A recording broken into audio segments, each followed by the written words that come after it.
नमस्कार। Final post में आपका स्वागत है। मैं आज पंजाब के बारे में हम आपको कुछ तथ्यों के साथ अवगत कराना चाहते हैं। कहने को तो संयुक्त किसान मोर्चा जो है, जब इनकी रैली शुरू हुई तो इन्होंने यह ऐलान किया कि हम मंच पर किसी भी पार्टी को नहीं आने देंगे और ना ही हम किसी के पास जाएंगे, क्योंकि यह संपूर्ण रूप से किसानों का मोर्चा है। लेकिन हाल ही में अभी देखा जा रहा है कि पंजाब में संयुक्त समाज मोर्चा, जो कि किसानों को लेकर बनी है, हालांकि उसे भी चुनाव चिन्ह नहीं मिला है, वो भी चुनावी मैदान में कूदने को तैयार है।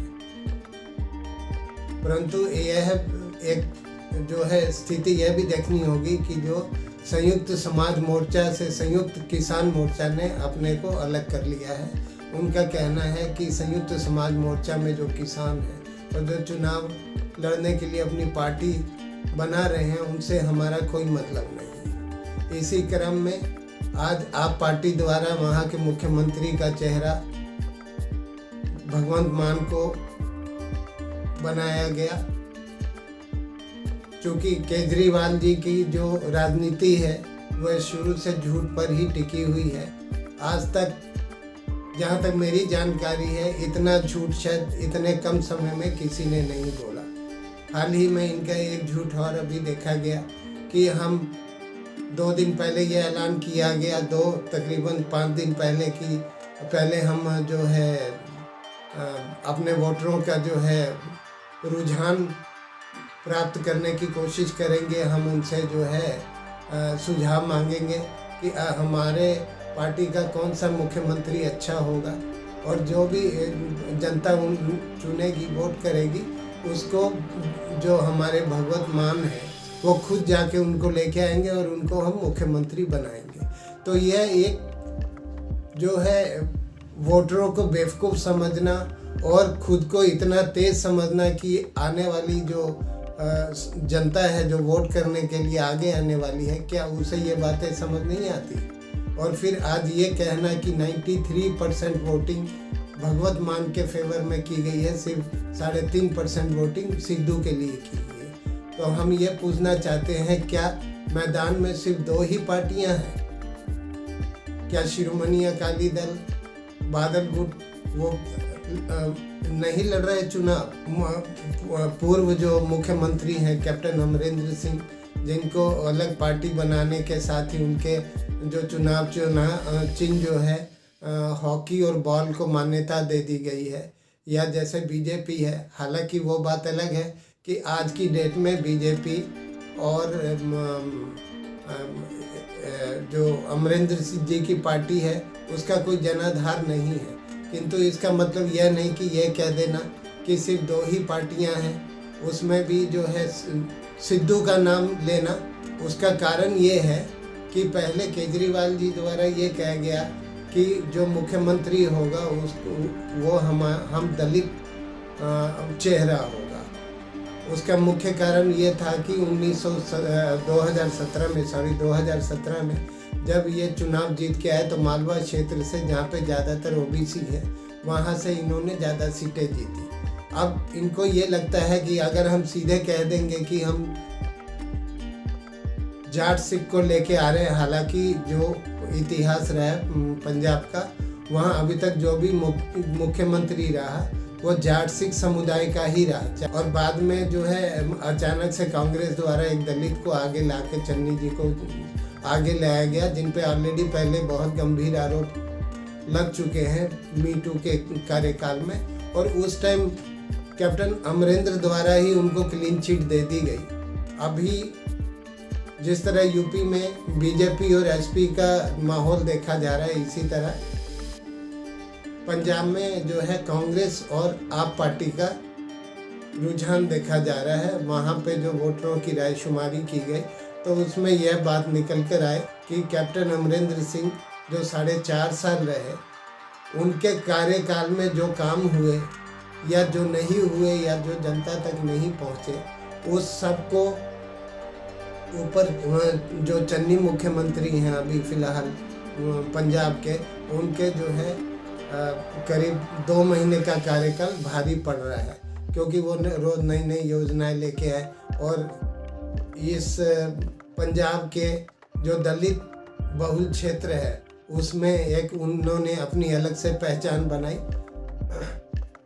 अभी दलित ओबीसी वर्ग को लेके ही अभी इस चूँकि इनका एक पर्व आ रहा है जिसमें करीब 20 लाख श्रद्धालु वाराणसी जाते हैं, उस चीज़ को देखते हुए सभी पार्टियों ने इलेक्शन कमीशन से आग्रह किया कि इसकी तारीख बढ़ा दी जाए।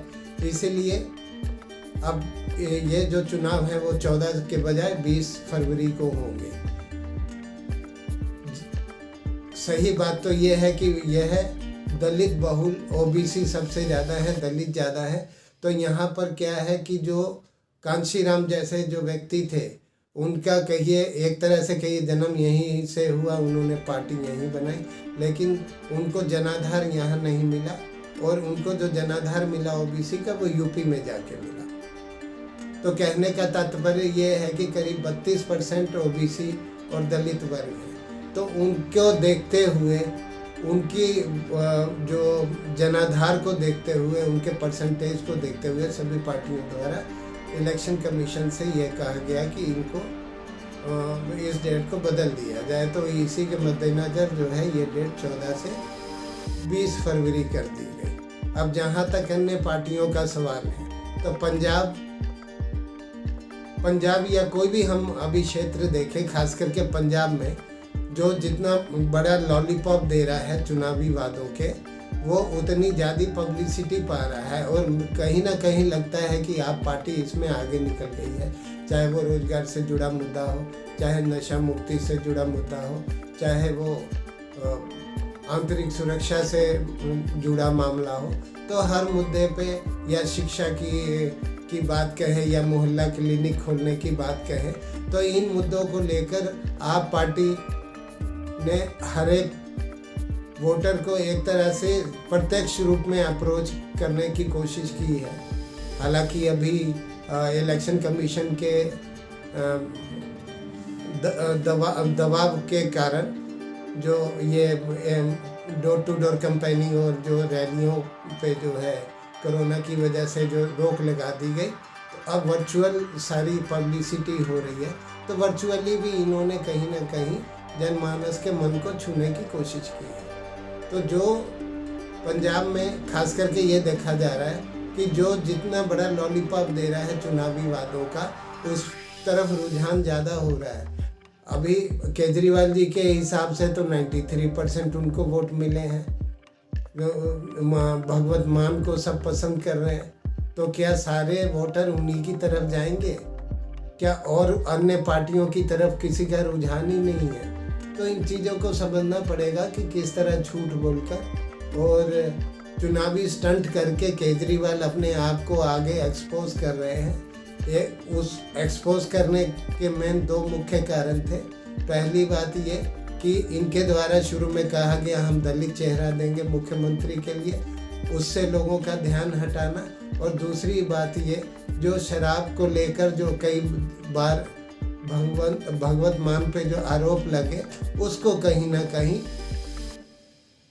पीछे की तरफ ले जाना, ताकि लोगों के दिमाग से ये आ जाए कि चाहे भले ही शराब से संबंधित कितने ही आरोप भगवत मान पे लगे हों, लेकिन फिर भी वो सबसे अच्छा नेता है और आज के सबसे लोकप्रिय नेता है। आने वाले समय में क्या अगर कांग्रेस सरकार बनाती है तो क्या वो जाट सिख को ही मुख्यमंत्री बनाएगी? और अगर ये जाट सिख समुदाय से किसी को मुख्यमंत्री बनाती है, जैसे कि सिद्धू अपने आप को बहुत बड़ा दावेदार मानते हैं, तो क्या यह दलितों का अपमान नहीं माना जाएगा? और इसका असर क्या पूरे अन्य प्रदेशों में होने वाले जो चुनाव हैं उन पे असर नहीं पड़ेगा? तो कांग्रेस को भी बहुत सोच समझ के यह स्टेप उठाना पड़ेगा कि अगर वे सत्ता में आते हैं तो क्या मुख्यमंत्री चन्नी जी रहेंगे या सिद्धू को आगे लाने के लिए कुछ पैतरेबाजी की जाएगी? तो वो जो अपने मुंह मियां मिट्ठू तो हर पार्टी बनती है, लेकिन चुनावी माहौल क्या है उसमें देखना यह है कि अन्य जो पार्टियां हैं वो किस उद्देश्य के साथ या किस चुनावी वादों के साथ इस चुनाव में कूदती है, क्योंकि अभी तुरुप के कई पत्ते खुलने बाकी हैं। अन्य जो पार्टियां जो धुरंधर हैं, जैसे अमरिंदर सिंह है या बीजेपी की जो पार्टी है, ये दोनों ने कोलेशन किया है, ये भी अपने कुछ चुनावी वादों के साथ आगे आएंगे। हालांकि इन्होंने मुख्यमंत्री का चेहरा कौन होगा अभी तक ये डिसाइड नहीं किया। जहाँ तक हमें लगता है कि अगर कैप्टन अमरिंदर की पार्टी और बीजेपी की पार्टी मिलकर चुनाव लड़ती है तो उनका चेहरा जाहिर सी बात है कैप्टन अमरिंदर ही होंगे। बीजेपी इस स्थिति में नहीं है कि वो अपनी दावेदारी प्रस्तुत कर सके या सौदेबाजी कर सके। तो इसलिए तीन जो मुख्य चेहरे हैं उसमें एक कांग्रेस के चन्नी जी और उधर प्रकाश सिंह बादल जो शिरोमणि अकाली दल के हैं। तो कहीं ना कहीं जो 3-4 मुख्यमंत्री हैं उनके चेहरे सामने हैं, लेकिन आने वाला समय इस प्रदेश को कौन सा मुख्यमंत्री देता है यह वक्त बताएगा। इन्हीं शब्दों के साथ मैं अनिल कुमार, फाइनल पोस्ट से नमस्कार।